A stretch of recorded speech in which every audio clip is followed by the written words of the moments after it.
Hi guys, can you guys hear me? Fantastic. So my name is Elena and I'm originally from former Soviet Union. I grew up there with my sister Yulia, so my biological name is Petrova Elena Vladimirovna. So let's all say that 3 times. I'm still hoping for that day when somebody will yell it back to me and I'll be shocked. So I'm from former Soviet Union. I grew up there with my sister Yulia. We're about 2 years apart, and where we grew up, it was basically a very broken home. And when I say broken, I meant physically and emotionally, in the sense that we had a lot of broken windows and we could not fix them because of how poor my family was. And when I say we had a lot of broken windows, I mean we had holes where the windows should be. And where I grew up, it was very, very cold, so there snowed a lot, and it was just really, really cold at our house. And my parents, they would get up every morning and they would go and they would work all day long, but they would never get paid with food or money. They would actually get paid with alcohol. So while they were off working and doing their thing, it was my responsibility as the oldest to try to take care of myself and my sister. And so each morning we would get up and we would look for food in our kitchen and our drawers and just anywhere where we can think of. And the only thing we would find was alcohol bottles. Some were empty and some were not. So the next logical thing for us was to actually go outside and see what we could find in the nature. And I remember my sister and I, we were just very, very hungry. Some days that we actually climbed trees and we would eat the leaves off of those trees just so we could have something in our stomachs. I do remember we had apple trees in the back of our house. Don't know how they got there. I do know that I did not plant them there. I do know my parents didn't plant them there, but I also know that we had 6 or 7 different fruitful apple trees in the back of our house, and to this day I believe that God pointed his fat finger, because I think God has a fat finger, he pointed and he said apple trees, and they were just there. Because without those apple trees and without what God provided in the nature, myself and my sister would not be here today, because we would have starved to death. And each night you could actually feel the darkness coming over our house, because what that meant, after a days of work and a days of drinking, my parents were coming home and my dad was completely wasted. And when he was very drunk, he became very abusive. And so each night he would come home and whatever his hand touched is what he was going to use on my mom that night. Firewood, fire pokers, just anything you guys can imagine, he used it.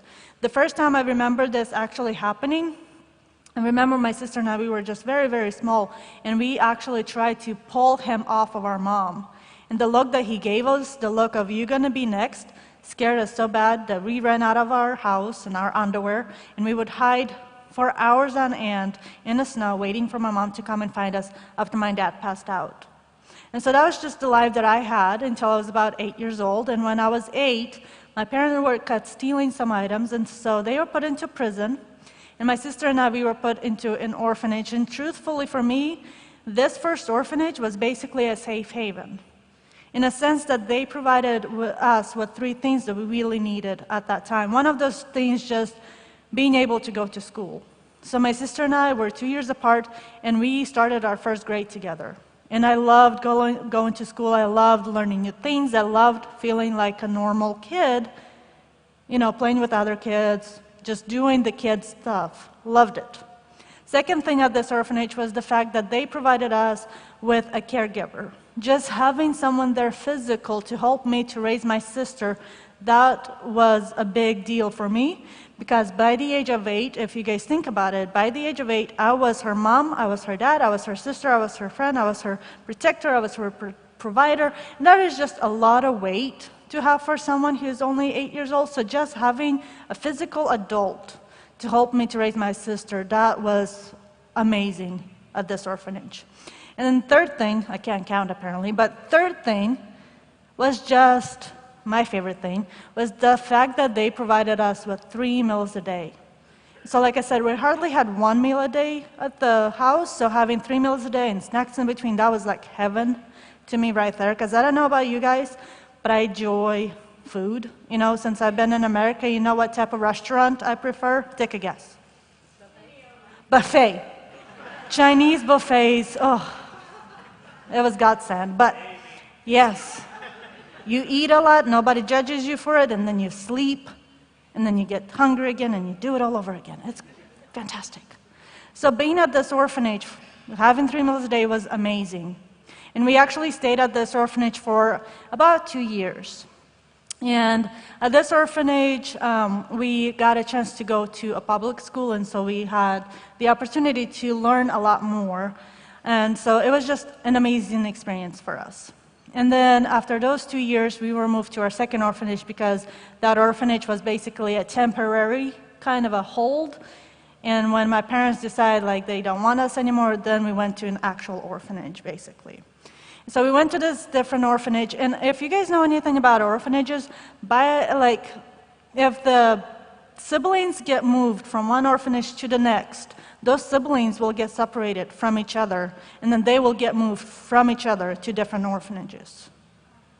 But I love the fact that our God is so personal that He knew that my sister and I, we needed each other for us to survive the way that we did, and so He kept us together.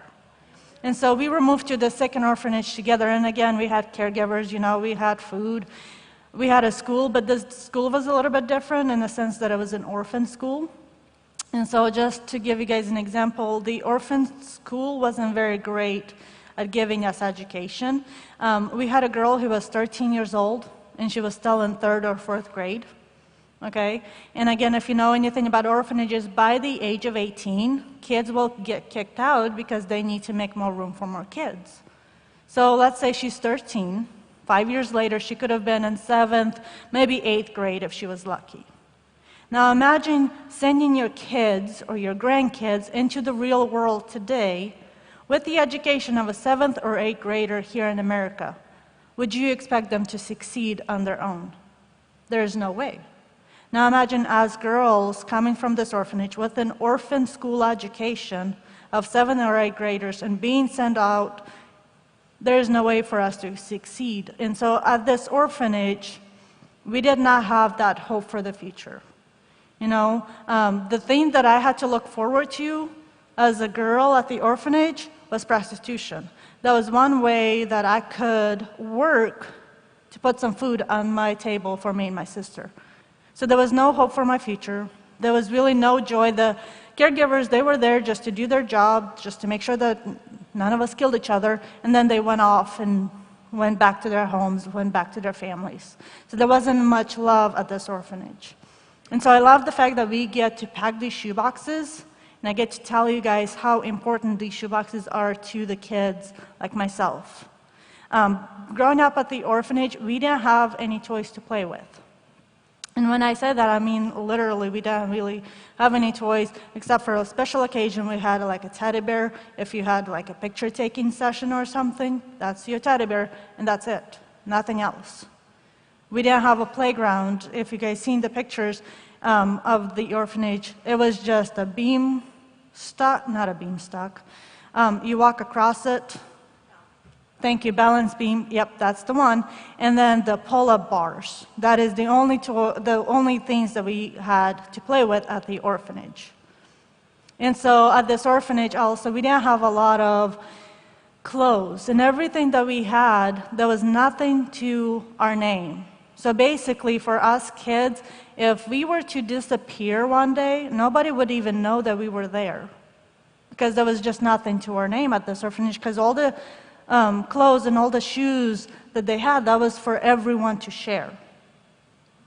And some of us had to wear shoes that were too small for us because we just did not have enough shoes. I was one of those kids that wore shoes that were too small, and my feet were still growing because I was a kid. And my feet started to hurt because my toes started to crunch up like this because there was just no room for my feet to grow. And I just figured, I'm getting old, my feet hurt, no big deal. But it was just because there was no room for my feet to actually grow in these shoes. And so when I was at my lowest point, when I felt the most unloved, the most unwanted, like I felt there is no hope for the future, what am I doing here? I'm only here to take care of my sister, like there is nothing to me, I am a nobody. When I felt that way, that is when God chose to give me and my sister a shoebox filled with items. And let me tell you guys, to receive a shoebox for me and my sister, that was a big deal in the sense that we have never received a gift before. When I speak about my story and I say, well, we spent about 2 years, I was about 8, I'm not saying that just to be like, That's kind of thing. But it's because I did not know I had a birthday that people would celebrate me for, because we just didn't celebrate birthdays at the orphanage. And so for me and my sister, just to get a gift, that was a miracle in itself. And let me tell you, my shoebox was amazing, okay? It was before these go boxes that we have now. So it was an actual shoebox, and somebody wrapped it in a colorful wrapping paper. And it was really cool looking. It was really bright. It was shining. It was sparkling. It was just amazing shoebox on the outside. So cool that I actually afraid to open my shoebox, because my shoebox was really cool on the outside, and I was afraid that if I was to open, the inside of my box would not be as cool as it was on the outside. Because by this time, I've felt like I've been disappointed so many times in my life that I just did not want the shoebox to be that disappointment. And the second thing was just the fact that I wanted my sister to have the best that she could have. And so my logic was, if she doesn't like her shoebox, she could have mine, because it was really pretty on the outside. But again, looking back and realizing just how personal our God is. He knows each and every one of these kids that receive these shoeboxes. And my sister and I, we are a testament of that, because my sister and I, we're completely different people. She's an artist and I'm not. She could look at the picture and she could copy it down and it will look exactly like that picture, even as young as she was. I can't do that with stick figures. They end up like crooked and sideways, and it was just sad. But being at the orphanage, she couldn't practice her skill of artistry or like artistic kind of talent that she had, because the resources that we had, that was for school usage only, so she couldn't do that for fun. And so here she is. She did not wait to open her shoebox like I did, She just went all crazy, and she was just pulling everything out. And I am not joking when I say everything in her shoebox was artistic related. She had paint, like the paint that you add water to, paint of that. She had crayons, she had markers, she had coloring books, coloring pencils, just everything you can imagine for that age of an artist. That was her shoebox. Somebody had a sense of humor, and they actually put like red leather pants in her shoebox. And let me tell you, when I said she took them out, she put them on as fast as she could, and we'll call them red leather capris because they kind of were short on her, but she didn't care. And she would not take them off for like a week. Truthfully, I don't know if she could take them off for a week because they were kind of tight, but she loved them. That was one of her favorite things in her shoebox. So here I am, I'm sitting, and I'm, afraid to open my box.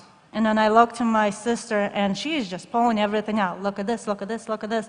And the biggest smile that I have ever seen was on her face, plastered with the excitement that she was getting out of all the things that she was pulling out of her shoebox. That smile gave me the courage to open my shoebox. And like I said, I was afraid to open my shoebox because my shoebox was glorious on the outside. But then I opened my shoebox, and my shoebox was glowing pink from the inside out. And again, the coolest thing about that is the fact that God knew me before I even knew myself. He knew me before I even knew Him. And He gave me a shoebox filled with color pink. And I don't know if you guys noticed, but I love color pink. Just saying, there's my phone. I have everything I can. My socks pink, everything I can have pink. Love color pink.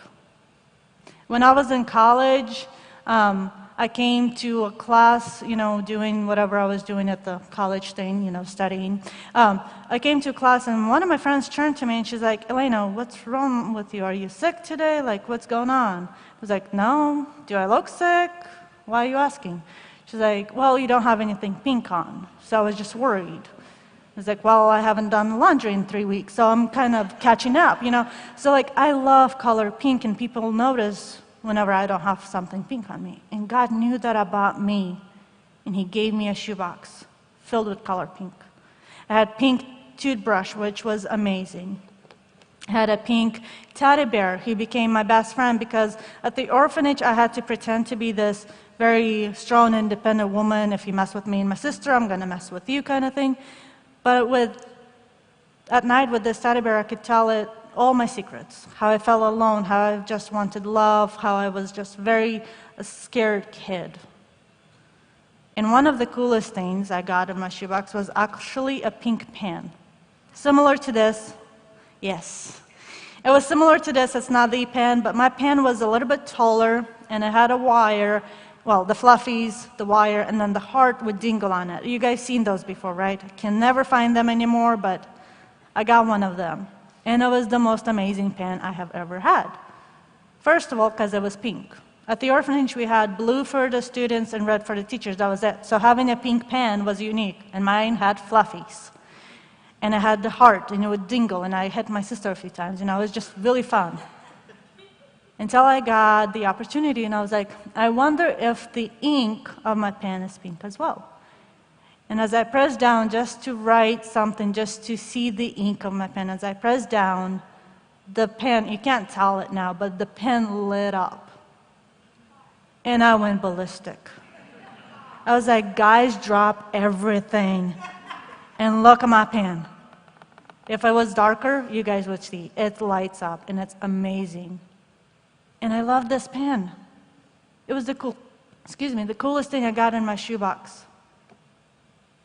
But the coolest thing is, that was the first time I felt like I was being loved by someone, and that someone was a stranger that I have not yet met. Because when I felt like a nobody, when I felt like just somebody taking up space, that is when somebody told me, you are somebody, because I took up my time to go and buy these things and pack these things, and I did that for you. You are somebody. And so I felt love for the first time because I got a pink box.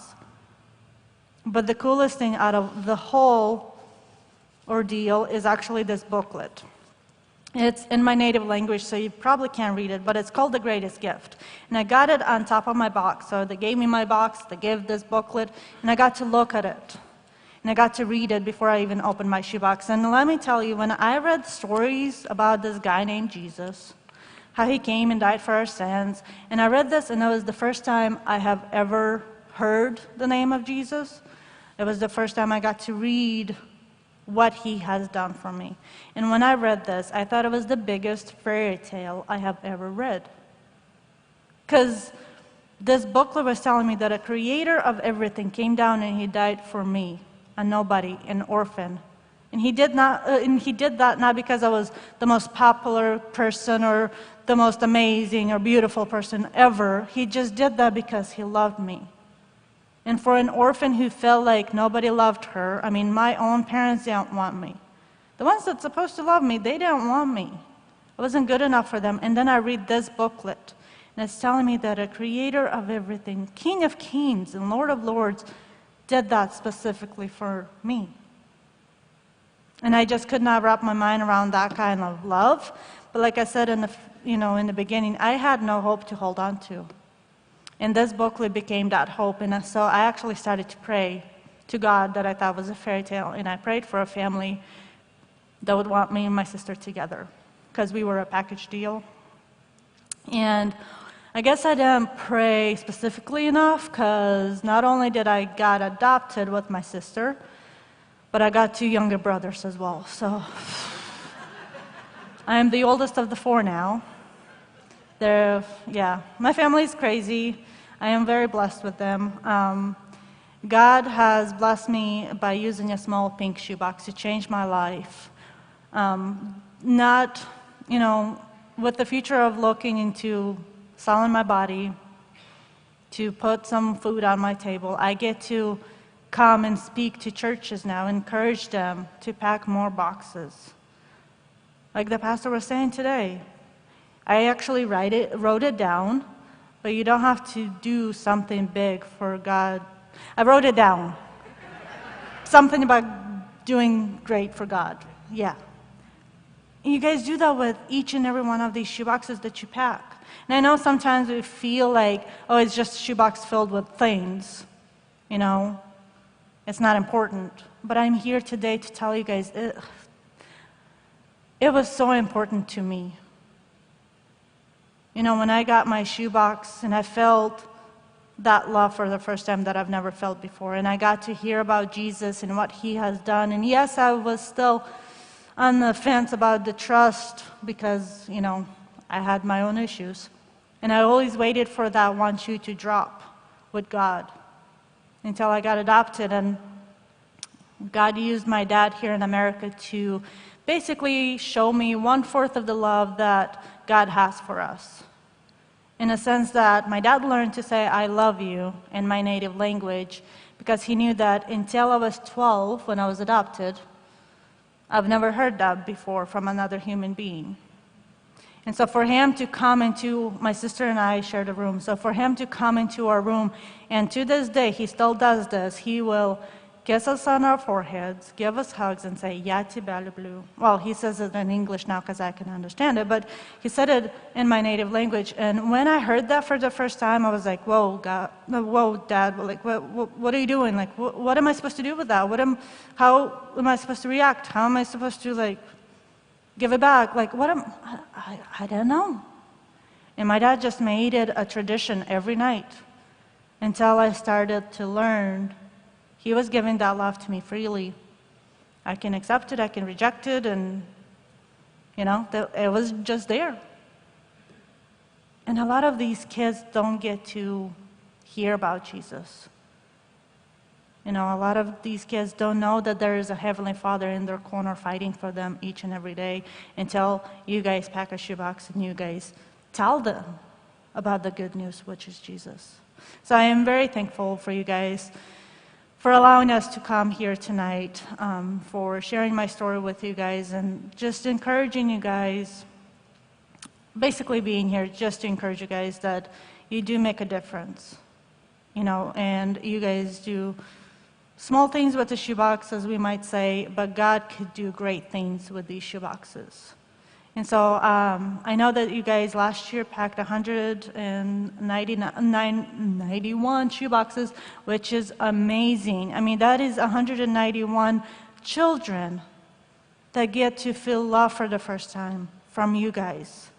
They got to hear about Jesus, the greatest gift, and they got to realize that there is someone in their corner fighting for them and loving them and hugging them, even if they don't realize it. And so, again, thank you guys for allowing me to speak tonight. And if you guys have been packing shoeboxes for a long time or a few years and you just want to dig deeper and volunteer, there's a lot of information that we'll have at the table. So come and find us afterwards. But again, thank you guys so much for packing and loving these kids. So thank you.